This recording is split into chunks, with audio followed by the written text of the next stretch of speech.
अरे तैयार हो जाओ, समाने का पुकारा है। जाणून घेऊयात आजच्या कार्यक्रमाच्या प्रयोजनाची पार्श्वभूमी म्हणजे कार्यक्रमाचे प्रास्ताविक। हा सोहळा आयोजनामागील भूमिका व प्रास्ताविक सादर करतील आमचे गुरुवर्य आदरणीय रमेशचंद्रजी सरदे मामा।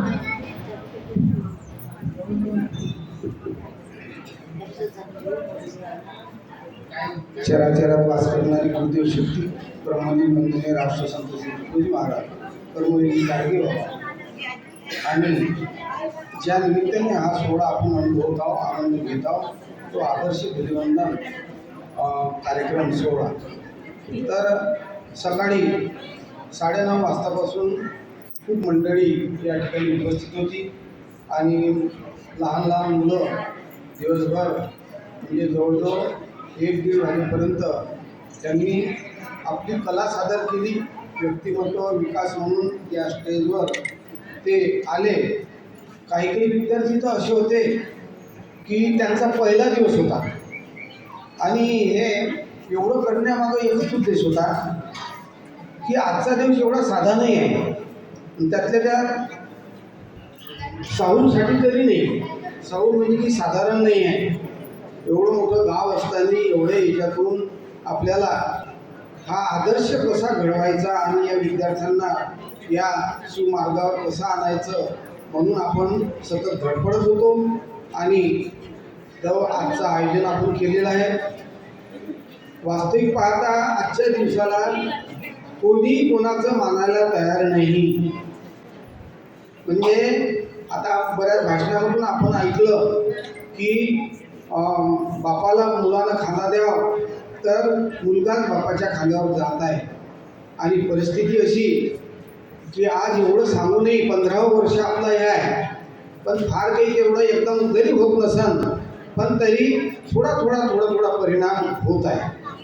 मी आता इथून मंदिरातून पाहत होतो आपल्या आसपास, म्हणजे सांगू नये पण सांगण्याची गरज पडते का तुम्ही महाराज तुकोजी महाराज ऐकले, एवढं मोठं भागवत ऐकले, एवढं मोठे रामायण ऐकले, एवढं मोठे कीर्तन ऐकले।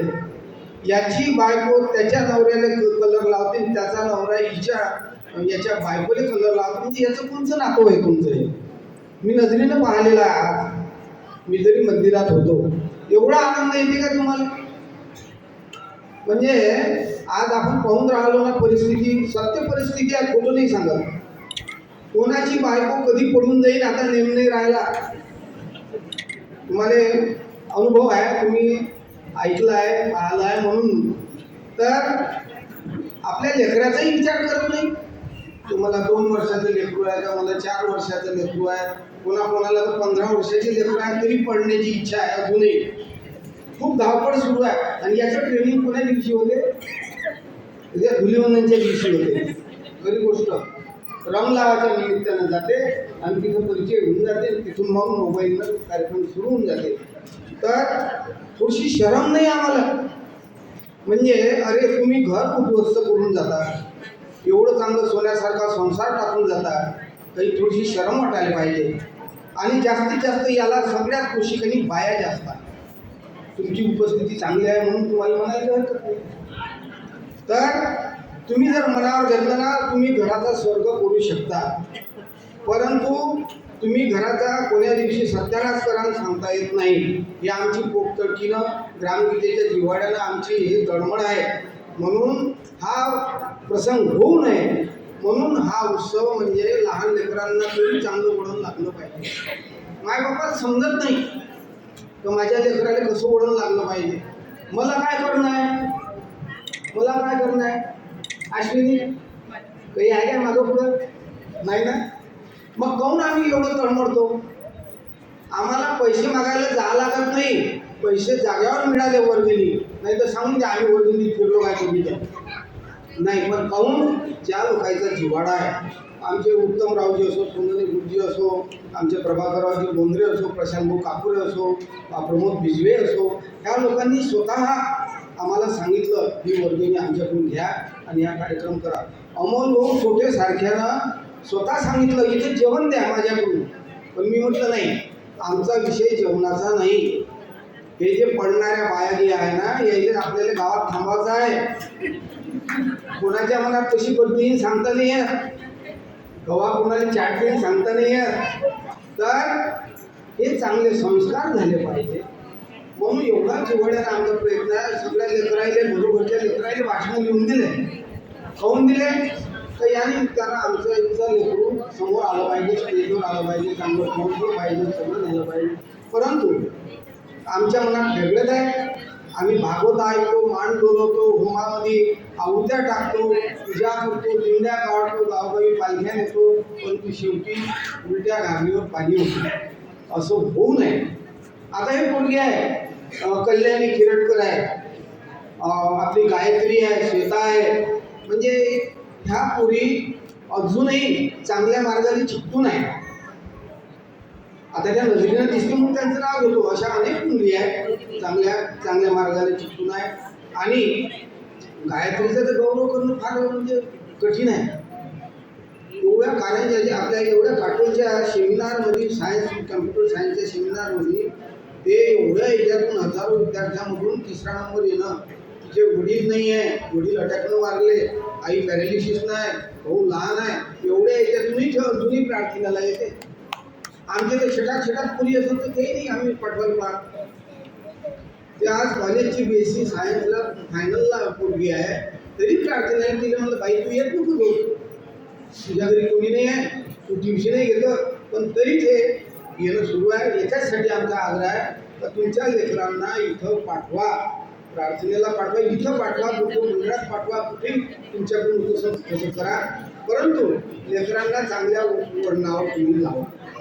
तर मी या विषयावर जास्त आता बोलणार नाही. व्यासपीठावर मोठमोठी मान्यवर मंडळी आहे आणि जिथं पूर्ण जिल्ह्याचं एक माहिती केंद्र म्हणजे माहिती जिल्हा माहिती अधिकारी म्हणून आपल्या गावाचं भूषण आमचे मंगेश भाऊ वरकड आहे. आमचे हे सर्व मान्यवर मंडळी आहे. ॲडव्होकेट दिलीप कोवडे म्हणजे अखिल भारतीय कृती सेवा मंडळाचे ते एक राष्ट्रीय प्रवक्ते आहे, वक्ते आहे. आणि एवढे मोठे माणसं या ठिकाणी आहेत. पण आपणही काही कमी नाही आहे, आपल्या गावातले लोक काही कमी नाही आहे. तुम्ही या ठिकाणी आले, वेळ दिला आणि जे लोक बरेचसे लोक घरून ऐकत आहे त्यांना रंग लावण्याचा धाक होता, परंतु ते घरून म्हणे आम्ही ऐकतो म्हणे. तर ठीक आहे, आपण सर्वजण या ठिकाणी आले. या ठिकाणी आमचे मुद्दाम स्वप्नील भाऊ खवशीचा उल्लेख यासाठी करेल. बेलगावातून मंडळी आलेली आहे, कार्मिक बंधू वगैरे सगळे. तर तरुण सरपंच आणि असं कोणतं गाव नाही का ग्रामसभा तिथली भागवतामध्ये होते. भागवत सुरू, भागवत कमी बंद ठेवलं आणि पहिले ग्रामसभा घेतली. सरपंच म्हणजे मग बाकीचे सरपंच कोणी असं नाही म्हणत मी, त्यांना जे शक्य झालं ते केलं, तो काही प्रश्न नाही. भीती ठेवण्याची गरज नाही. सचे काम किया जग में जिसने उसने प्रभु नाम लिया न लिया. मग तो कोणाला घेण्याची गरज नाही, त्याला देवाची नाव घेण्याची गरज नाही. स्वप्नील दादाच्या बद्दल एक वेळ टाळी वाजवून घेऊ आपण. आणि आता या ठिकाणी मान्यवर मंडळी आहे, पण तुमचं सगळं लक्ष लागलं आहे कुठं? पडद्यामागं भारूडला. पण भारूडवाल्या बाईचा फोन आला तर तुम्ही अजूनही 10 मिनिटं घेऊ शकता. तुमचं झाल्याशिवाय मी प्रवेश करणार नाही मंडपात. तर आजूबाजूला जी भारूड मंडळी आहे त्यांनी येऊन बसावं. तोपर्यंत आमचे कृष्णाभाऊ हरले आजपर्यंत आपल्या गावात तुम्ही ऐकत आले, सगळ्यांनी पाहिलेले आहे. कदाचित कोणी लहानपणापासून पाहिलं, कोणी मित्रपणापासून पाहिलं.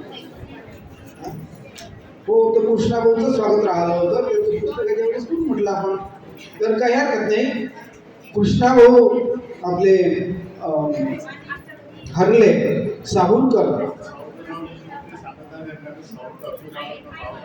साहूरकर ते आपल्या गावाचं नाव सुरुवातीपासून घेतात. तर त्यांचं स्वागत मंगेश भाऊ वरकड जिल्हा माहिती अधिकारी हे करतील शाल श्रीफळ देऊन, अशी मी त्यांना. ते आता विदर्भ गौरव पुरस्कार सुद्धा मिळालेला आहे त्यांना, कृष्णाभाऊ हरले.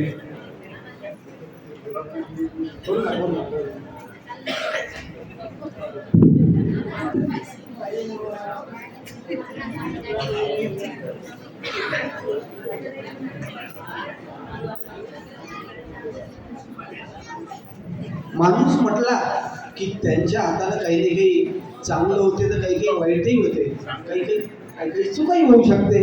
कृष्णा भाऊच्या हाताने जर काही चुकाही झाल्या असेल तर त्यांच्याजवळ एवढी काही शक्ती आहे आणि एवढी काही कला आहे, एवढी विद्वत्ता आहे, ते त्यासमोर कोणीही हा बाकीचा विचार करू शकत नाही. कृष्णा भाऊ खरोखरच आपल्या गावाचं भूषण आहे. त्याबद्दल पुन्हा एकदा आपण टाळ्या वाजवून त्यांचं स्वागत करू.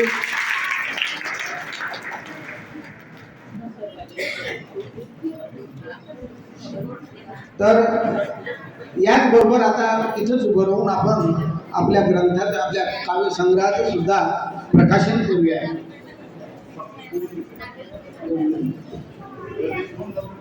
बरं बरं बरं.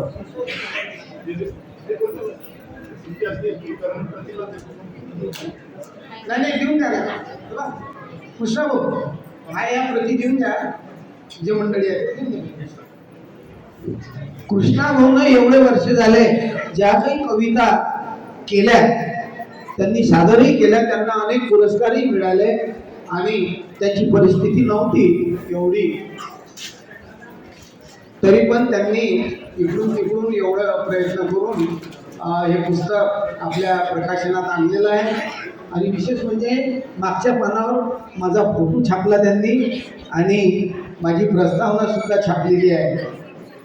तर अशा पद्धतीनं कृष्णा भाऊच्या ग्रंथाचं, आपल्या काव्यसंग्रहाचं, निनाद काव्यसंग्रहाचं आज प्रकाशन आपण करीत आहोत.